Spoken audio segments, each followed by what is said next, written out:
Welcome, in front of me is Metal Gear Solid Delta Snake Eater, and in this video I will show you how to change filter in this game.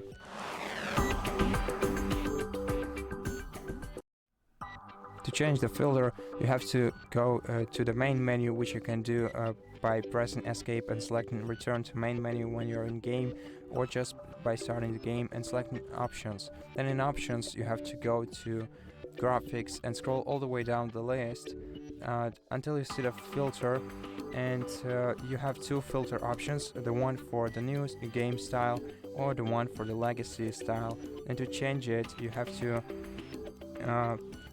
switch this option to the one that seems more attractive to you, both for new game style or legacy style, depending on which one you prefer. And to apply settings, you just have to press escape or right click your mouse, and once you leave this menu the changes will be applied automatically. And that's how you do it. So thank you so much for watching this video. If you liked it, consider subscribing to our channel, leave us a like and a comment below, and I'll see you in the next one.